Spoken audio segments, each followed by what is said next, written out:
concerned, I've worked for various organizations. I've worked for manufacturing concerns. I've worked for a bank. I've worked for commission.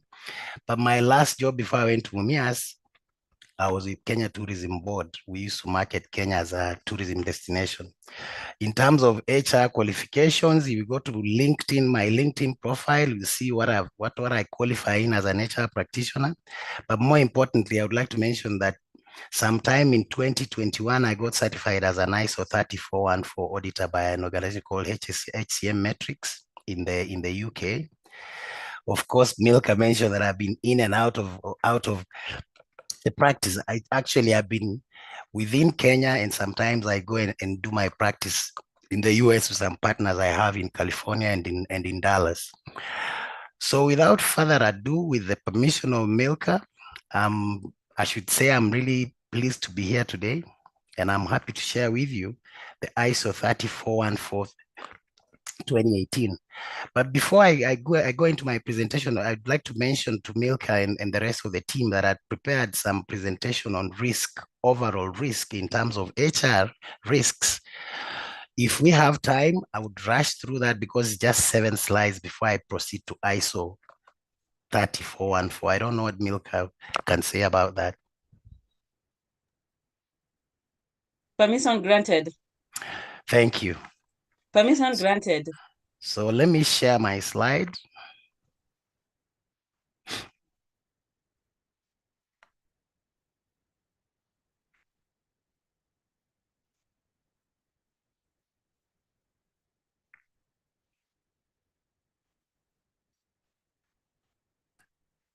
Are you with me, members? Yes, you can see my slide. I'm with you. Yes. Thank you very much. So generally, what I would like to rush members through this particular slide is the aspect of HR risks. And what are we going to learn about HR risks? Basically, the definition of HR risk management, why it is important to manage HR risks, and core HR risk areas that we need to take care of as HR practitioners. And finally, I'll try to share with members how one can develop and implement an HR risk management framework. So quickly, HR risk is basically a question of anticipating. Risk is anticipating and preparing for potential downfalls to minimize consequences. Therefore, organizations have to apply risk management across their entire operations, but HR should focus on the risks it's uniquely responsible for. I remember Milka sharing with me somebody having mentioned the ISO standard 31,000, which is just, it looks at risk from an overall organizational point of view. Whereas when we look at HR risk, we are focusing squarely on HR practices. And that's why 3414 comes into play. Risk management in HR means assessing and dealing with the potential risks that come with having a workforce. These risks are related to how you hire, retain, and manage employees and other types of workers, as well as employee behavior. The risk then basically, as HR practitioners, somebody's raising an issue. I can hear somebody's voice in the background. Are we together? Thank you. No, continue, please continue. Thank you. Yeah, we all know the risk of a bad hire, for instance. It takes you almost 3 months to fill a position. Once you exit that bad hire, it will take you another 3 months to replace them. So basically, retention, if you don't bring on board the right talent, then when you get rid of that talent, replacing them costs an organization money, and basically that's a risk. HR risk management, therefore, is about contemplating likely scenarios and outcomes so you can minimize precarious situations, have adequate solutions in place, and even prevent problems ever occurring. Why do we have risk management? Why is risk management important then? Every business faces risk. The most successful business accurately anticipate potential risks and create actionable plans to manage those risks. Here are a few reasons why you should consider HR risk management. One of them is collaboration. Employees play a key role, a pivotal role rather, in overall risk. So you have to create a risk management behavior within the organization. Risk management also enables organizations to strengthen their skills of employees. It also enables a proactive approach to HR issues. When you purposefully manage risks upfront, you are able to resolve issues before they become big challenges. Understanding what you should do and when you should do it also saves you time and stress. Monitoring and evaluation, also important for an organization. Once you have a risk framework, then you are able to monitor your risk areas and areas of improvement. And finally, last but not the least, ensuring compliance. We all know there are serious legal battles out here about employers either firing their employees unfairly or not following procedures. So once you have a risk framework, then you are able to ensure you are compliant with all the regulations, all the regulatory issues within the employment space. Then finally, it helps you preserve and improve an organization's reputation. I mean, if an organization is known for being careless, for instance, in terms of firing employees or how they hire employees, what happens is it wrecks your organization's reputation. And this is what we call in HR parlance the employer brand. How do people outside your organization view you as an employer?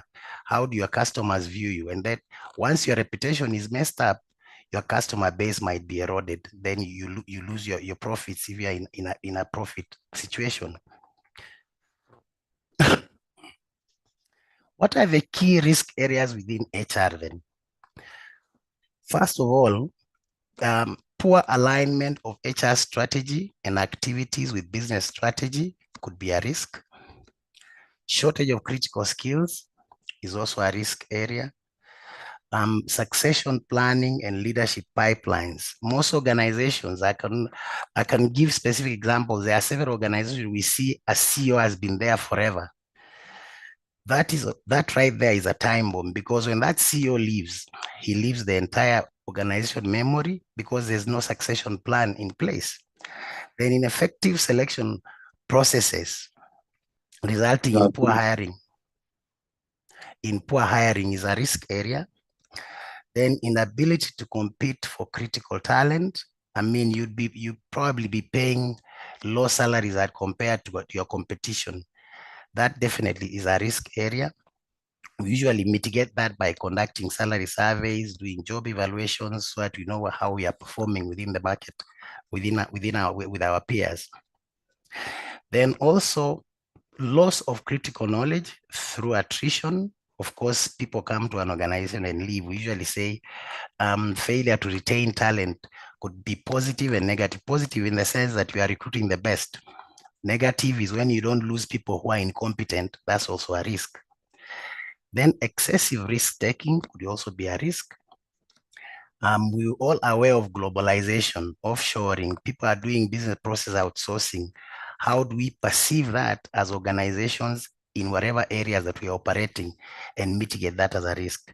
Then unethical behavior. What is the organizational culture? How do we behave within our organization? How do we relate with our employees as seniors, supervisors, peers, and so on and so forth?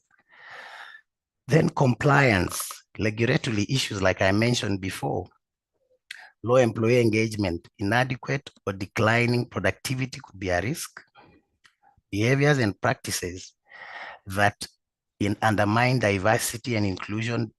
We all know as HR practitioners, DEI is playing a critical role now. Diversity, equality, and inclusion.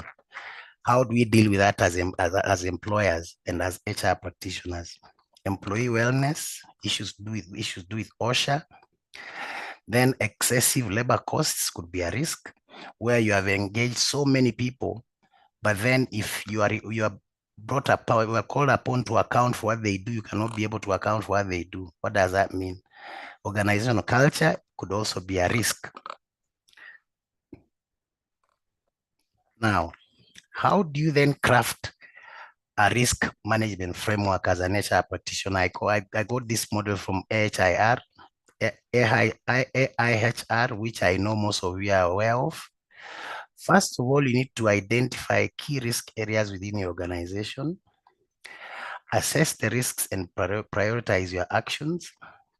Then 3, design and implement your solutions by using risk management techniques. Number 4, set up a continuous HR risk monitoring process. Then strengthen the risk management skills within your team. How do we then, you see, for those of us who have been certified in various standards, we are told if you don't live the standard, then it's useless. So how do you then ensure behaviors and skills are enhanced so that employees actually embrace the aspect of managing risk? Then my final slide is the cause and effect model, where we are looking at risk overall and how do you deal with it. Organization risk management structures and processes have to be put in place. Once you add that up, we identify and evaluate the impact of HR risks, then you come up with an HR risk map. Secondly, once you develop that HR risk map and come up with an assessment of risk tolerance for each risk, then you have an HR risk register. Once you develop an HR risk register, then you put practices and programs in place and metrics to manage those risks. That enables you to develop an HR risk management plan. That's the end of my presentation as far as that particular presentation is concerned. Thank you.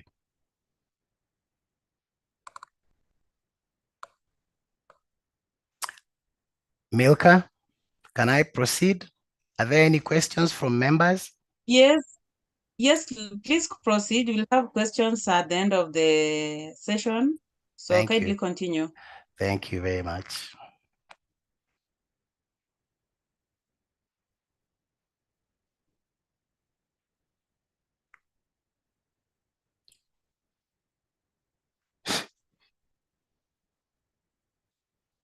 I'll share my other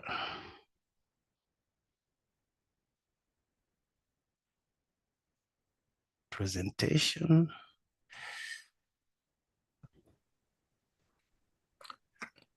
I hope everybody can see my PPT. Yes, I can see. I hope the rest can see, but we request if you can put it in PowerPoint presentation. Not a problem. Mode. Yes. Are we there? Is it in PowerPoint mode? Yeah. Thank you. It is, but we can still see. How do you explain it? It is now. Yeah, slideshow. Slideshow. Yeah.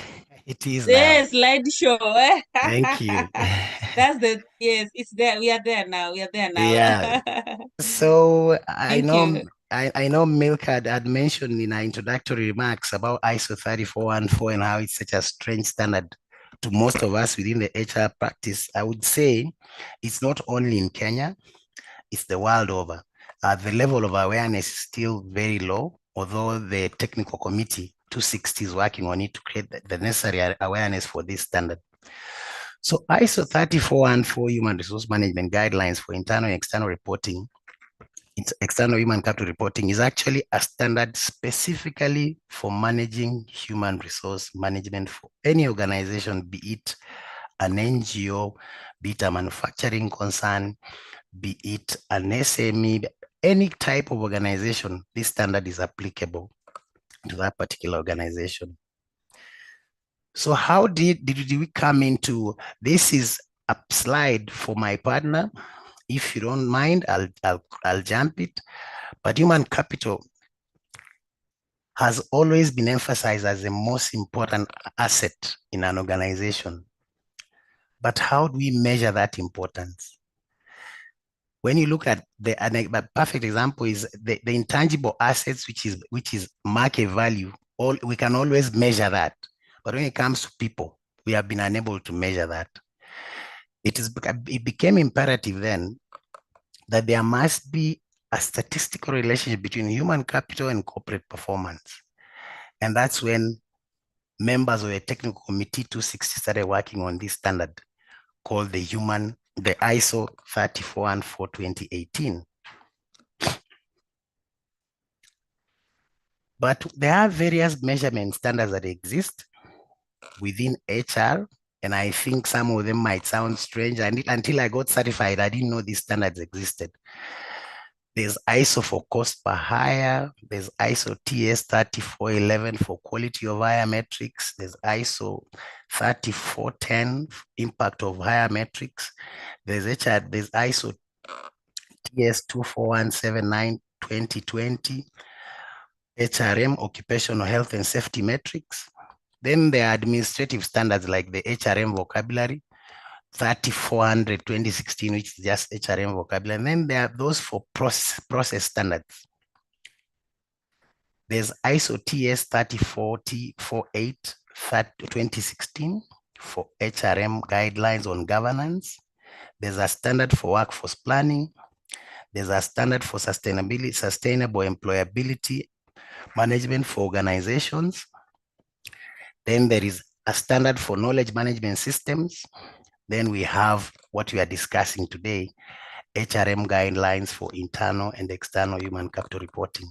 What I would like to mention is, I don't know whether there are members of 𝐊𝐶𝐆 here. When we were undergoing the certification process, I did go to the 𝐊𝐶𝐆 website and actually found the standard. It's lying loud right there, but we've not made the necessary noise and the value of the standard to members to employers and actually HR practitioners. So maybe that's one of the reasons it was found imperative that I come and offer this particular webinar regarding ISO 314-2018. Now, within the ISO aspect, the process of certification, there's usually the pre-engagement stage. I will not read everything. Then there's usually the pre-assessment stage, project kickoff. The auditor comes to your organization, sees your readiness for certification. Then thirdly, there you are assessed, conformance, reporting and process review. Then you end up being certified. Then there's a review. So all standards are continuous. It's a continuous process. Once you get into the standard, then that means you'll wish to be certified on a yearly basis, so that you just remain compliant. What is important then also as we proceed is that you don't have to be certified in all the areas. You can choose areas to be certified on. So once you see the standard, once you purchase the standard from 𝐊𝐶𝐆, you don't necessarily have to go through the entire certification. You can choose areas that you want to be certified on, which I'll emphasize as we proceed. Somebody would ask, are there any organizations that have been certified? We were talking about ISO certification. I mean, how can you confirm to us that the organizations which are early adopters?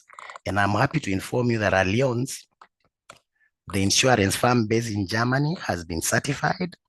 DWS have a certification. Toyota Shusho have one. A company called Infineon. There's JEDRUBY. Then we have Link and Motivation Group. But what I would like to emphasize is that there are 20 plus global companies that are currently undergoing certification. We're undergoing a certification as at June 2023. Are there specialized bodies that do this certification? I would say yes. We have 4C Group based in Germany, ICEE in the US, HCMI, who are my partners. We have HR Metrics in Pakistan. Can somebody mute their mic, please? Then there's Moneyball. So those are the companies that provide ISO 3414 certification internationally. So ISO then is actually a document that you use to do external reporting and internal reporting. It provides guiding principles on how you do that. It has stakeholder identification, and then there are tools and procedures for data collection. We have the ISO certifiers have that. There's a reporting structure. There are areas and metrics that you have to look at. Then there's the component of risk management, and that's why I thought it's important to look at HR risk generally before we come to my presentation for ISO 30414. Then there are reporting formats and frequency of reporting. Why is it important that we adopt ISO 30414? ISO 30414 enables organizations to have documented processes and metrics that are agreed upon by global experts as effective approaches to address common needs, basically fit for purpose. It is also strategic. It's a strategic tool for any size of business. Standards can reduce costs, certify consumers, open access to new markets, and improve environmental performance, and more and more. Thirdly, it's a repeatable process. It's consistent. It's a consistent, transparent, targeted. Standards provide a strong basis for development of national and international regulation, help it save time and reduce barriers to international trade. A time will come when probably you want to seek funding, for instance, from a venture capitalist, for those of us who are in that space. A time might come when that venture capitalist would ask you, do you have your ISO 30414? I want to see how much priority you give to your employees. We'll get into those situations. It is harmonized. Standards result from collective work by experts in a field and provide consensus at a time when the standards are developed. A published standard is therefore the harmonized synthesis of what the group is. It is documented, and finally, you are applauded. I mean, we've all seen whenever an organization is certified in a particular standard, they go to the newspapers and buy like 2 pages and, you know, talk about the standard that they've achieved. So ideally, you get applauded by being certified in whichever standard, but with this ISO 30414, you definitely be applauded because you are now giving premium or priority to your people issues.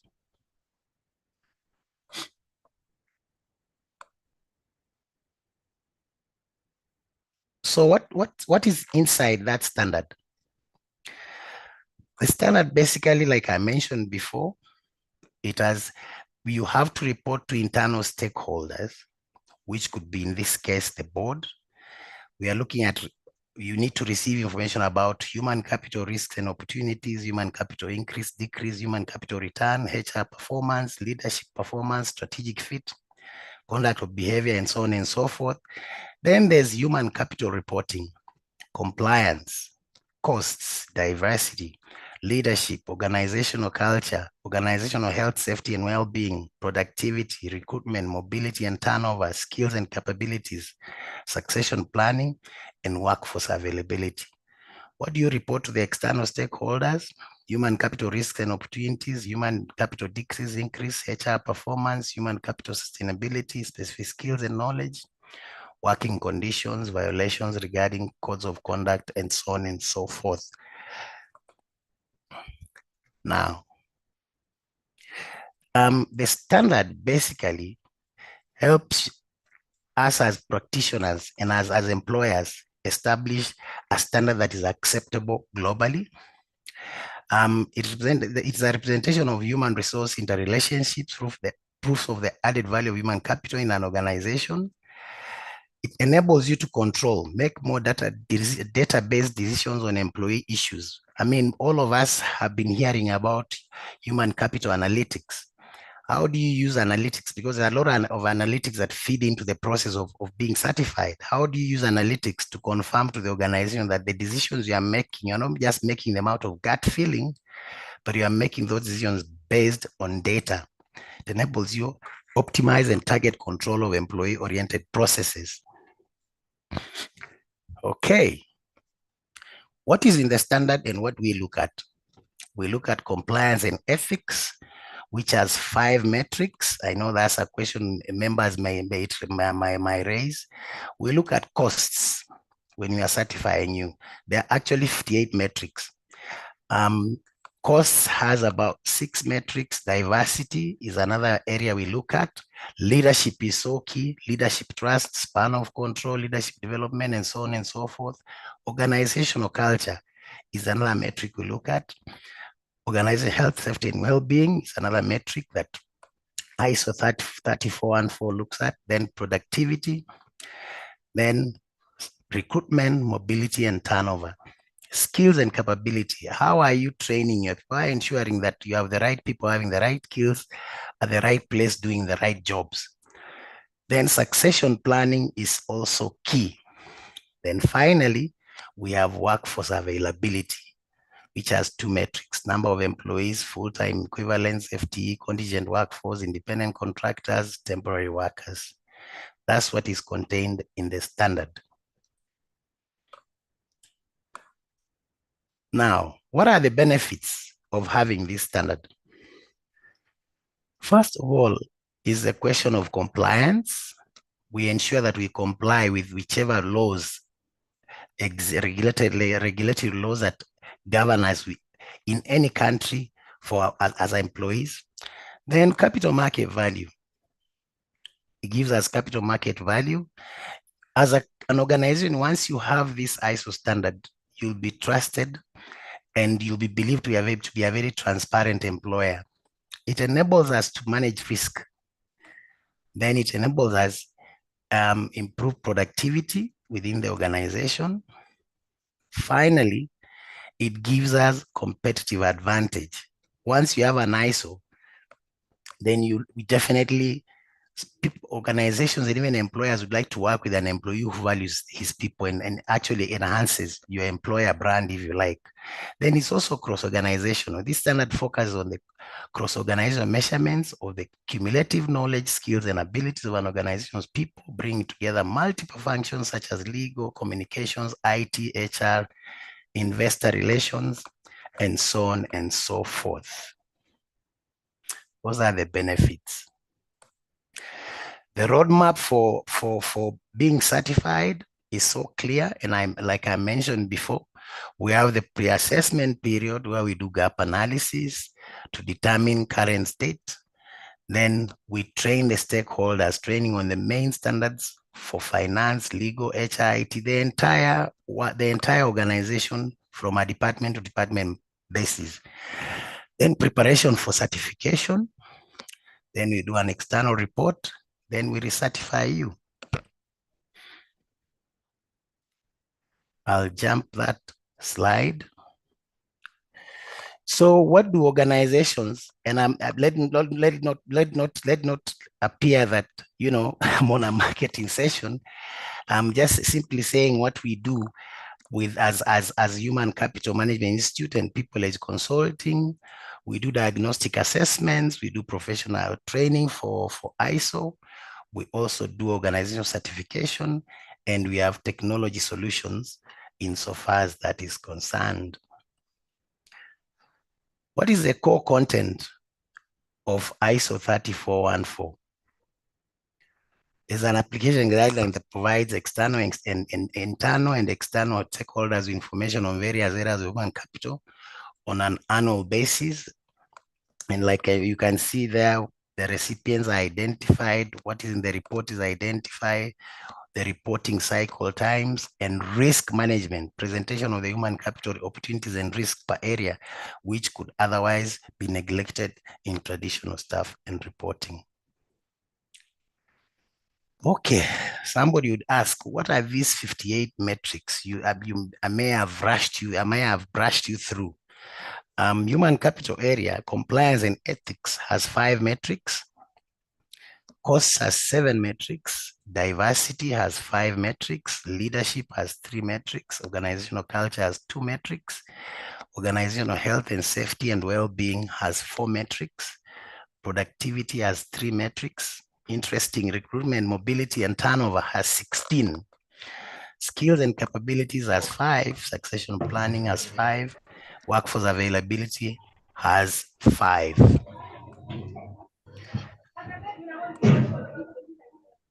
So that comes to the end of my presentation. It's time for Q&A. Thank you very much. Thank you so much, Mike. Thank you for this for the presentation. Yes, questions are there. We'll allow members to unmute and ask questions. We appreciate the time. I just want to alert members that this was just an introduction. We have a training on the same coming up in April. We have a training on the same in April 10th to 12th in Kisumu. So you can register and join that conversation, continue the conversation with Mike. Yes, it's gonna be lit. We need to be certified. As Voice said, if your organization is certified, it gets some level of respect and it attracts employees, the talented ones. So I know something somehow new, but we are getting it slowly by slowly. We have Mark here. Mark will take us through one by one. Yes, he's here with us. I'm happy. I hope you'll not go back to you'll not disappear again, Mark. You'll be here with us. No, I'm gonna be with you for a while. I'm not going to the US soon. I might be going probably in June or August. So you'll be available to take us through this for sure, one by one. For sure. Yeah. So thank you so much. So before I allow members to unmute, I think there's one question that I can read from the chat. And to members who are, sorry, just for clarification, members who are giving out their membership numbers, there's a link that was shared. There's a link that was shared for registration, for attendance. So if you can register there, you can imagine if everyone is sharing their membership number for the CPG, you might not manage to do for everyone. That's why there's a link you're required to register, and then we'll pull, that's like attendance link. So that's what we'll use. Sorry, allow me to look for the person and unmute the person, because kindly, if you can mute, kindly mute. Yes, because we need to continue with this conversation.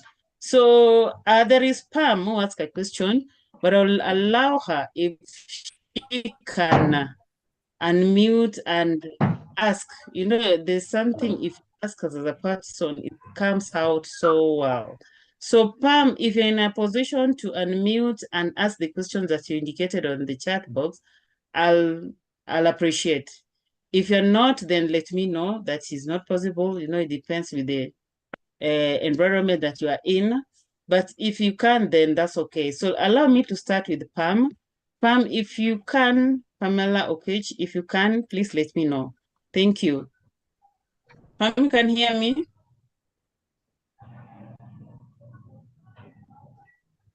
Anyway, so the question is, Mark, are you able to see the question from your side?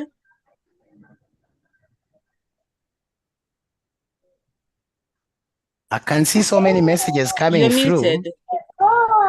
Can you hear me now? So many messages coming through. There are so many. Yes, I can hear you now. There's one There's so many. Yeah. Yes. There's one that came in. Somebody's asking, are there companies that certify organizations in Kenya?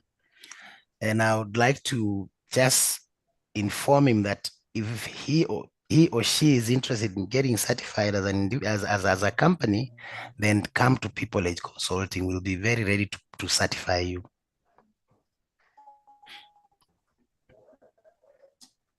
Okay, if I can read Pam's question. Pam was requesting if you can reconfirm, once certified, what's the cycle for the certification? Is it 1 year or 3 years? It is 3 years. Another thing is 3 years. Thank you. Yeah. Another question, does the standard work hand in hand with ISO 9001-2015 as a build up in the QMS in HR standards? That's a great question. I mean, what I would like to emphasize is once you are within the certification cycle, once your organization has already been certified in whatever standard, it makes ISO 34 and 4 certification very, very easy, because now you have capacity within your organization that understands the process of being certified. However, I would like to emphasize that ISO 9000 is a quality management QMS standard, and has no relationship whatsoever to ISO 3414, because ISO 3414 is a purely human capital standard. I don't know whether we are clear, Thank Milka. you. Are there, yes, we are clear, So are there, someone is also asking, are there certified Kenyan organizations? Did you mention some? There's some in Kenya, we have not certified any organization.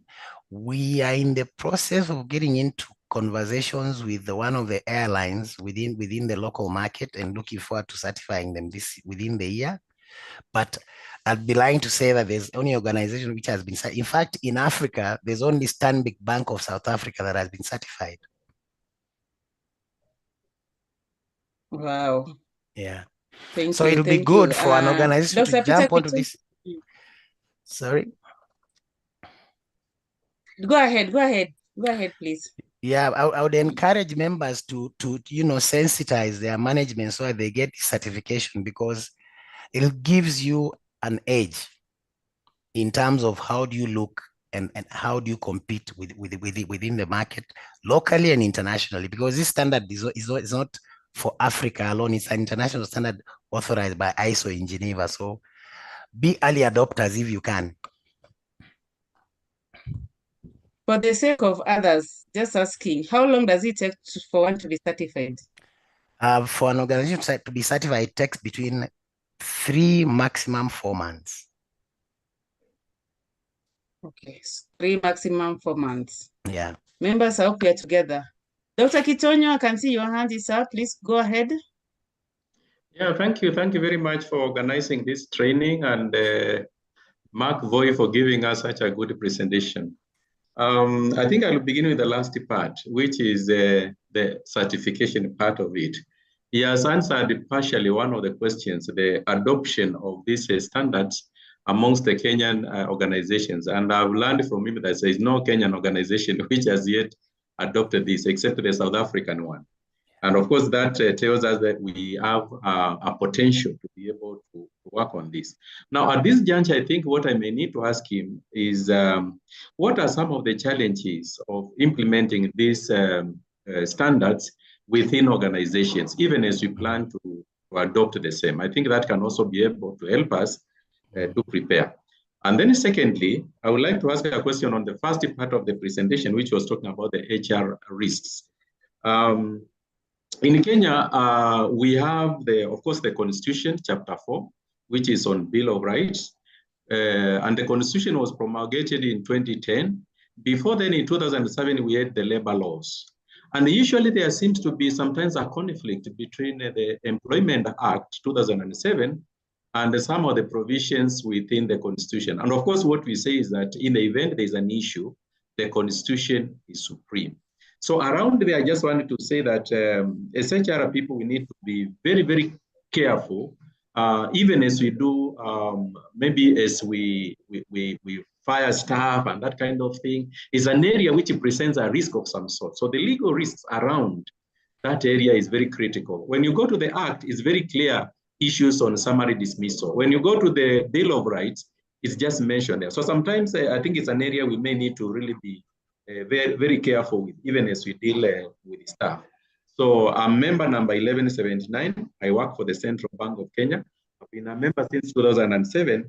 I'm a trainer and a facilitator and the keynote speaker on governance and performance management. And that's why I thought it's important that at least I share on what I've experienced around the issue of how organizations separate with the staff and how the law is coming in. So that's a very key area we need to really apprise ourselves as HR practitioners. Thank you very much. Can I proceed, Milka? Yes, please proceed. Yeah, Dr. 𝐂𝐄𝐄, nice to meet you again. Thank you for your observations. I mean, you asked a very important question about risks involved in getting the certification. There are risks involved in getting certification. One would be the buy-in. I mean, if you look at that certification from a perspective of being policed, already you'll not achieve what you intend to achieve. This certification comes on board to enable you look even better in the eyes of the board, in the eyes of your stakeholders, in the eyes of your customers, and current employees and future employees. But that buy-in is critical in the sense that how do you, for instance, sell this certification idea to the C-suite and finally to the board? So buy-in can be a challenge. If you have a board that is forward-looking, they would really want to adopt it. So that is a risk. But the biggest risk is when I mentioned the aspect of ISO 9000 and its relationship to 34 and 4 is preparation. Preparation in the sense that once you've gone through a certain certification, then you know what data collection is, you know your data sources and so on and so forth. Most organizations will not have those data sources. And if they do, they may contain the wrong information. So those are the risks that you'd experience when you're being certified. But if you've been certified in one area, it makes it simpler for you to be certified in this particular ISO. Then your observation, insofar as the Employment Act is concerned, the Constitution and the Bill of Rights concerned, I don't know how many of us have come across administrative justice from an HR perspective. Whenever we are dealing with employee matters, it is so important that we widen our thinking. We don't just focus on the act alone or focus on the HR manual alone. We need to even consult, if it's possible, consult a legal expert so that they can advise you properly on how we can exit employees from because we all know how much it costs if you are found to have terminated that employee wrongly. So that's an important observation you made, Dr. Thank you very much. I hope that suffices to what you had asked. Thank you. Thank you. Okay. Yes, there's a question also asking about the cost of the certification. Yeah, I've seen it. Yeah, the cost actually. You've seen that. Yes, I've seen that. From organization to organization, the fees varies, but it starts from $15,000 to maximum about $30,000 or more, depending on the size of the organization and the amount of work we have. Of course, we'll come up with after pre-assessment, we'll see how much work we have to do before we certify you. Then that feeds into the certification plan. Then that definitely translates into more costs. But depending on how prepared you are, reduces the cost. Also, depending on number of employees, also reduces the cost. So it's not a fixed cost. It varies organization from one organization to another organization. Thank you. Mary Mwenga, are you in a position to ask the question? I can see you've indicated. Okay, I can read it. ISO is run by planning staff. Where will this certification be anchored? Then another one, there are special competencies that we need to have to implement the standards. Nice question. The certification, where will it be anchored? Basically, like any other certification, it'll just be anchored within the organization that we have achieved this as an organization to show that our HR practices, processes, and policies are benchmarked on international benchmarks. Then the second question, what did she ask again? Special competencies. Are there special No. competencies? You see, you don't have to develop special competencies for certification. I mean, once you've been certified in a particular certification, it's a question of living the standard. Of course, when we come on board as certifiers, we'll have a team that will certify as your internal, as you're building your internal capacity. So there'll be quality, there'll be the auditors within your organization will be appointed from department, if it's ICT, HR, finance, and so on and so forth. Those are the ones that will drive the process in terms of who do we deal with internally. Otherwise, you don't need any special competencies to do that, because at the end of the day, most of these measurements, the metrics that we measure, we use some formulas and algorithms which are within our system. So you don't have to develop something. It's actually the attitude, the behavior, and how do you embrace the standard that is important. I think it's the attitude towards the standard as opposed to competencies? Are we adopting this standard for the betterment of the organization, or are we ticking a box and so on and so forth? So in that case, anyone in organization can be certified. Good. What happens in individual certification? Somebody needs to mute their mic. Yeah. So Just go ahead. I'm looking for the certification for the organization is different from individual certification. What happens is the team that will be selected is like when you are doing a job evaluation. We come in and select a jet. That jet must be trained on how to conduct a job evaluation. So definitely we will train with people within the organization, and those will be then certified auditors from an organization point of view. Thank you. Thank you for that. Members, if you can unmute, not unmute, you can raise your hand, then I unmute you, then you can go ahead and ask the question. But for now, we have another from Stephen. How can an organization go about acquiring? Now, this one we have already answered this. There's another one here. I was looking for it. Is certification also applicable to schools, to primary and secondary schools? Thank you. It is. It is. We don't segregate. You see, like a primary school or secondary school has a human capital. They have employees, right? So certification is applicable to any given organization. The standard does not segregate or discriminate. It depends on the interest. If the school wants to be certified, why not? Then there's this one. There's another asking, do we have auditors who audit to certify and recertify? Yes, what will be the do. Qualifications? What will be the qualifications? First of all, to be an auditor. Yes. Yeah. No, to be an auditor, it's a question of if the company wants to certify you as an auditor. However, if once we sign off with you as the company that's coming to certify you, then we train the auditors who will then be your internal auditors to be conducting those audits on each cycle. Somebody's unmuted again.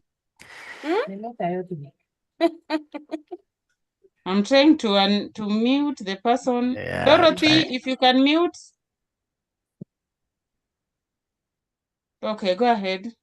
Thank you. Yeah. So individual certifier, we can certify individuals internally when we come on board as your auditors, as your certifiers rather. However, there are several there are situations where individual people within the HR department may seek to be certified. The organizations that do that, including ours. Thank you. Thank you. Okay, this can William kindly unmute. Kindly mute William. Hey. William, kindly mute. Fine. I'm trying to mute. What if you mute everyone? I'm saying on my side is. I'm trying to mute him. Is not possible. Pedagogy. Well, okay. Thank you. This is hard. Anyway, thank you so much.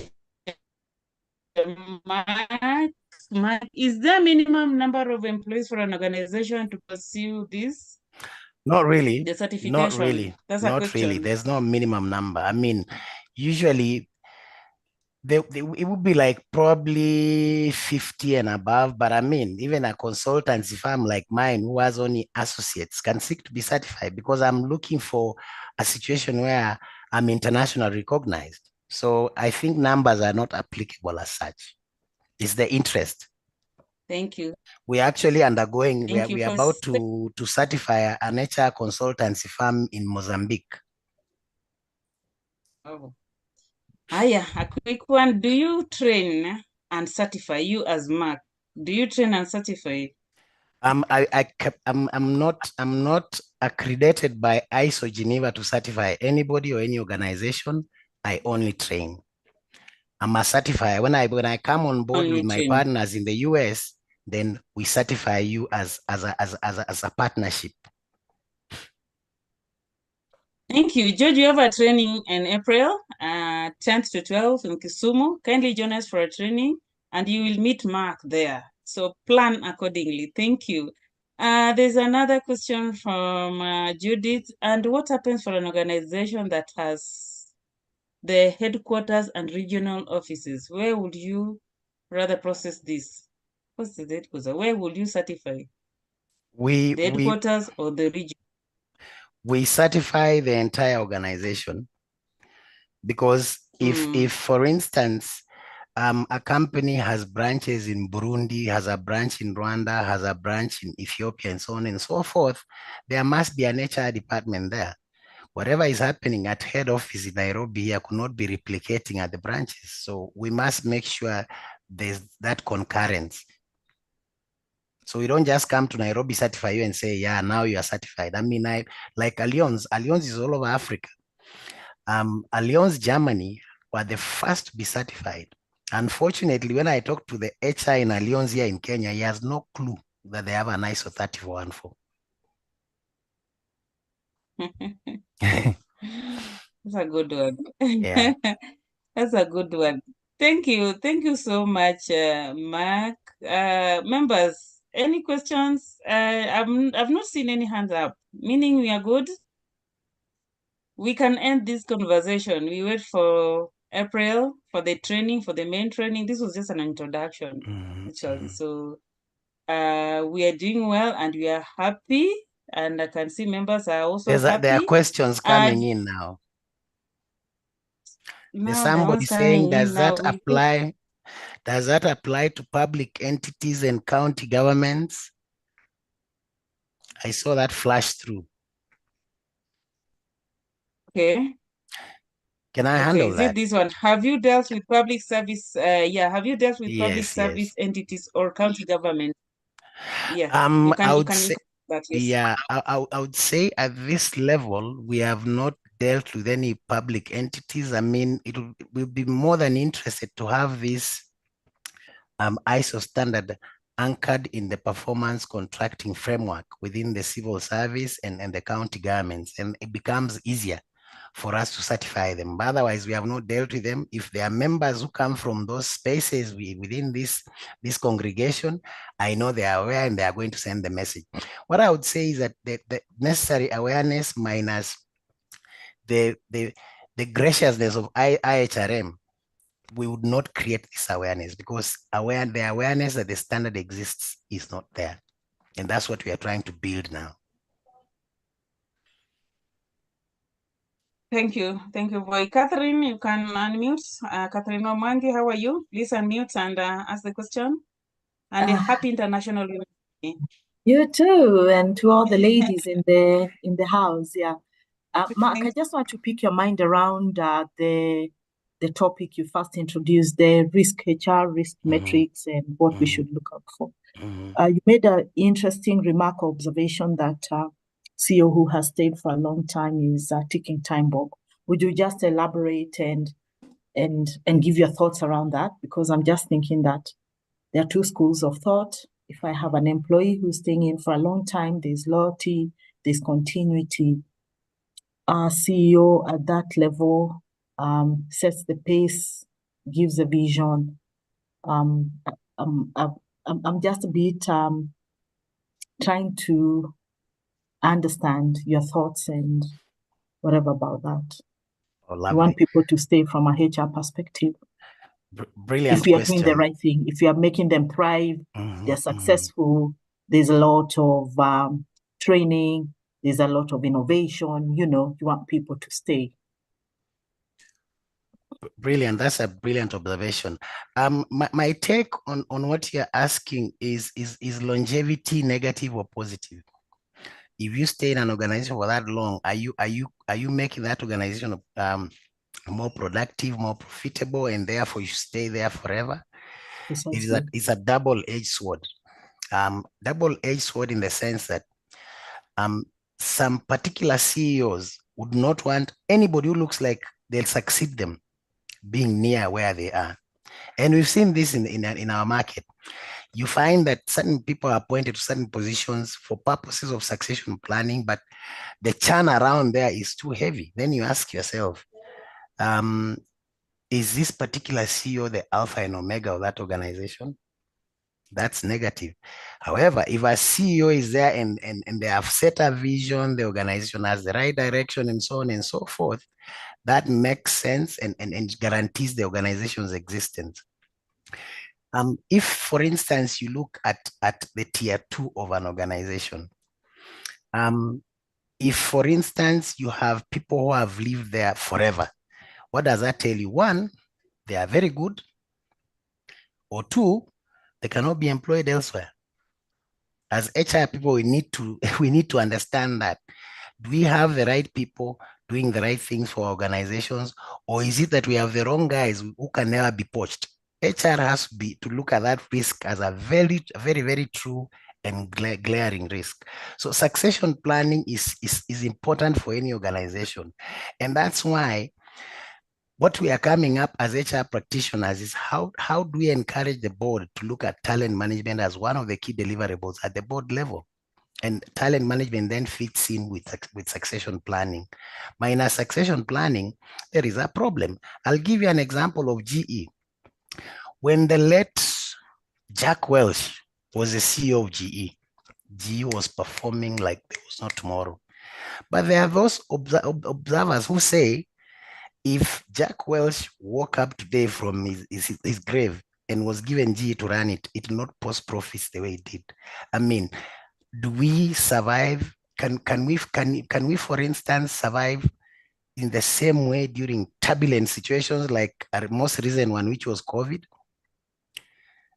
You know, if we have a CEO who has been with us for 20 years or 30 years, it becomes difficult for such a person to flex and be agile to whatever is happening in the environment. I don't know whether my observations make sense. Thank you.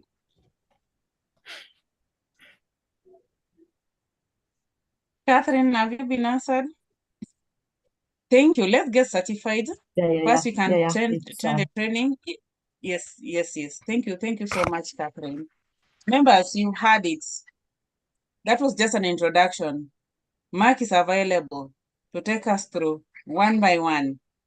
Thank you.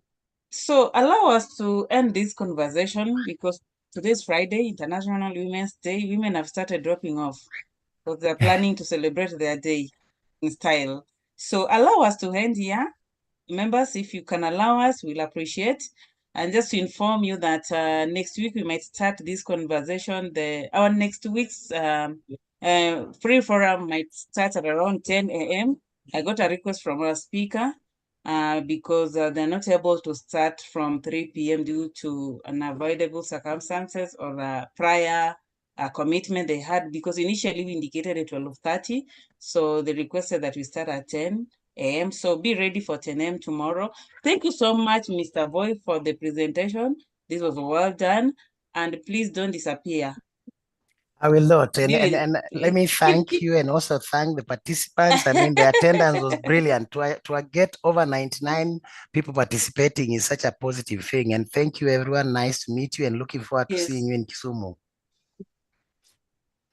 Thank you. Thank you so much, everyone. My name is Milka, CHRP Milka Wow, in charge of training at the Institute of Human Resource Management. Just a kind reminder to register. The link was posted. Kindly register because that's what we are going to use as Milka, share the link list. again. And sorry? Share the link again. Just post it. We find it. We share the link again. Yes, my please. team, can you please can someone share the link again? If it can it be pinned so that members can log in or can register? Please, they should not be left out for the CPD points. So thank you so much, members. Thank you. Just a kind reminder that if not renewed your membership, can renew your membership as soon as you can. So thank you so much. Until next week, see you. Thank you so much, Boy. I really appreciate your time, and the presentation was on top notch. So asanteni sana. See you next time. Enjoy your, yes, it is Friday. Enjoy your weekend. Thank you. Bye. Bye bye. You Bye. can unmute and Bye, say bye bye. everyone. See you next time. Thank you. Bye. Bye, everyone. Bye, bye. Bye. Bye. Bye. Bye, everyone. Thank you, Bye, Ma. everyone. Bye, Bye. everyone. Bye-bye. Bye, Monica. Bye. Thank you. Enjoy your weekend. Bye. You Bye. See you Bye. weekend. Bye. Bye. Bye-bye. Bye-bye. Bye. Bye.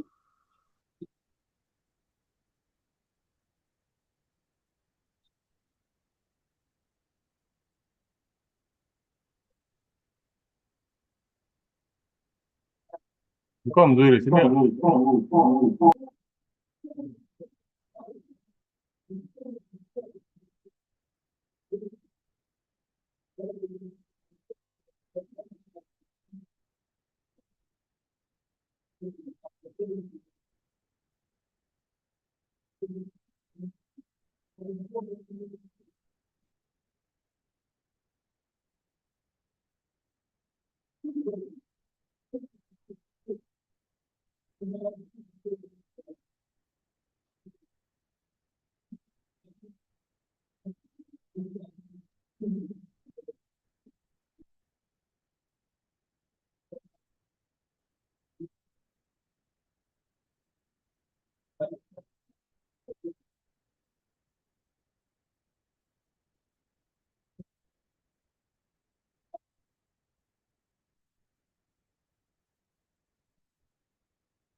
Sinajaza tu